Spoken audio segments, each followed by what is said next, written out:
Assalamualaikum warahmatullahi wabarakatuh. Halo adik-adik pembelajar, apa kabar kalian? Mudah-mudahan kalian dalam keadaan sehat dan tetap semangat dalam pembelajaran kali ini.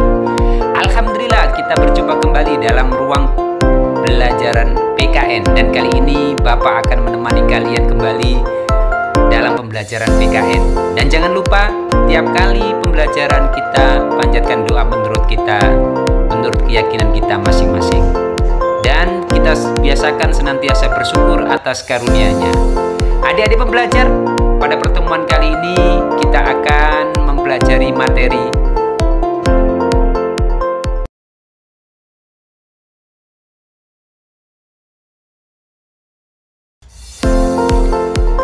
adik-adik pembelajar. Namun sebelum kita awali kegiatan pembelajaran ini, seperti biasanya Bapak akan menyampaikan informasi terkait dengan tujuan pembelajaran serta aktivitas apa yang akan kita lakukan pada pembelajaran berikut ini, sekaligus model pembelajaran. Indikator pembelajaran ada 4, yaitu pertama, sikap spiritual, yaitu bersyukur atas perumusan Pancasila sebagai dasar negara. Yang kedua, sikap sosial, yaitu berperilaku peduli sebagai wujud pelaksanaan semangat dan komitmen para pendiri negara. Ketiga, pengetahuan, yaitu mendeskripsikan penetapan Pancasila sebagai dasar negara. Dan yang keempat, keterampilan, yaitu menyajikan telaah penetapan Pancasila sebagai dasar negara. Setelah mengikuti pembelajaran ini, kalian diharapkan dapat: yang pertama, menganalisis latar belakang pembentukan PPKI. Kedua, menjelaskan keanggotaan PPKI. Ketiga, mendeskripsikan sidang PPKI pertama dalam penetapan dasar negara. Yang keempat, menganalisis arti penting persidangan PPKI pertama dalam penetapan Pancasila sebagai dasar negara. Yang kelima, menyajikan laporan hasil telaah penetapan Pancasila sebagai dasar negara.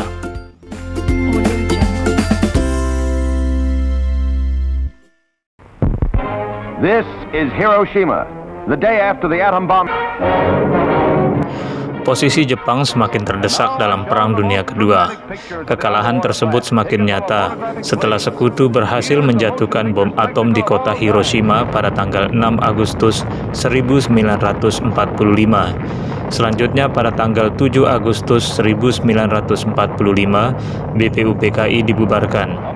Kemudian pada tanggal 8 Agustus 1945, para tokoh bangsa, yaitu Insinyur Soekarno, Dr. Andes Muhammad Hatta, dan Dr. Rajiman Widyodiningrat dipanggil ke Dalat, Vietnam oleh Marsekal Terauchi. Terauchi menyampaikan bahwa pemerintah Jepang telah memutuskan untuk memberikan kemerdekaan kepada Indonesia. Pelaksanaannya dapat dilakukan segera setelah persiapannya selesai.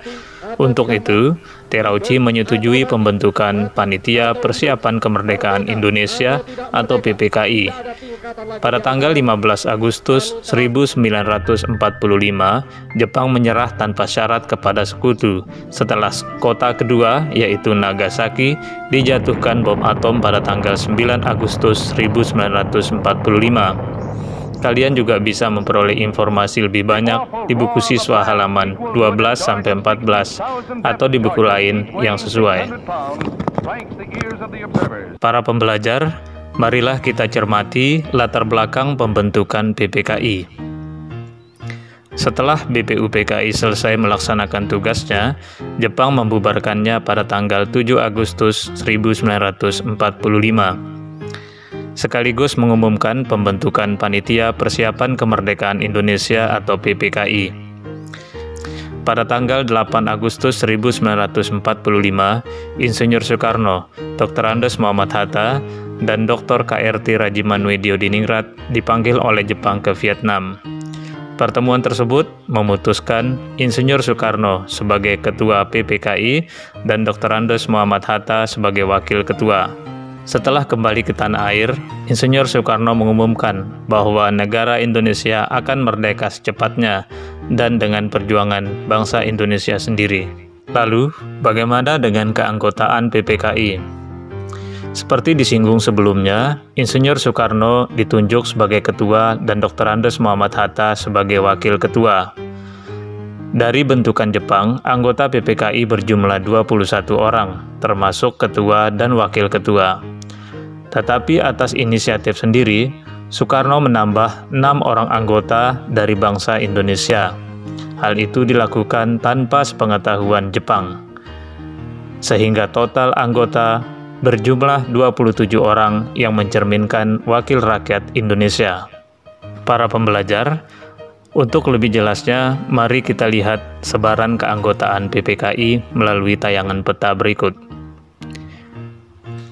Perwakilan dari Pulau Sumatera sebanyak 3 orang, perwakilan dari Pulau Kalimantan sebanyak 1 orang, selanjutnya 2 orang dari Pulau Sulawesi, 1 orang perwakilan masing-masing dari Maluku, Bali, dan Nusa Tenggara. Berikutnya adalah 18 orang dari Pulau Jawa. Keanggotaan PPKI juga diisi oleh etnis lain, yaitu etnis Tionghoa, sebanyak 1 orang. Kami, bangsa Indonesia, dengan ini menyatakan kemerdekaan Indonesia. Informasi berikutnya adalah tentang persidangan PPKI dalam penetapan dasar negara. Setelah Soekarno dan Hatta berhasil mengumandangkan proklamasi kemerdekaan pada tanggal 17 Agustus 1945, Indonesia menjadi negara yang merdeka dan berdaulat. Namun sebagai sebuah negara, saat itu Indonesia belum memiliki pedoman dalam penyelenggaraan pemerintahan, yaitu berupa dasar negara dan hukum dasar atau Undang-Undang Dasar. Untuk keperluan itu, PPKI mengadakan sidang pertama sehari setelah proklamasi, atau 18 Agustus 1945. Rancangan hasil kerja BPUPKI dijadikan sebagai landasan penetapan dasar negara dan Undang-Undang Dasar. Sebelum sidang dimulai, diadakan pembahasan tentang beberapa perubahan dari Piagam Jakarta yang kelak dijadikan pembukaan atau preambul Undang-Undang Dasar Negara Republik Indonesia tahun 1945. Kalian tentu masih ingat naskah Piagam Jakarta. Di alinea keberapa dapat kita temukan rumusan dasar negara pada naskah tersebut? Ya, kalian tepat, di alinea keempat. Namun, anggota PPKI dari Indonesia Timur yang mayoritas non-Islam keberatan dengan salah satu silanya, yaitu sila pertama yang berbunyi ketuhanan dengan kewajiban menjalankan syariat Islam bagi pemeluk-pemeluknya. Mereka menganggap sila tersebut lebih condong pada kepentingan satu golongan agama saja. Setelah berdiskusi, golongan Islam sepakat merubah 7 kata tersebut menjadi ketuhanan yang Maha Esa seperti yang kita kenal saat ini. Peserta sidang menyepakati 3 keputusan, yaitu pertama, menetapkan Undang-Undang Dasar 1945. Yang kedua, memilih Insinyur Soekarno sebagai Presiden dan Dr. Andes Muhammad Hatta sebagai Wakil Presiden. Dan yang ketiga, membentuk Komite Nasional Indonesia Pusat atau KNIP. Dengan disahkannya Undang-Undang Dasar 1945, Indonesia resmi memiliki dasar negara. Mengapa? Karena di dalam alinea keempat pembukaan Undang-Undang Dasar 1945 tercantum rumusan dasar negara.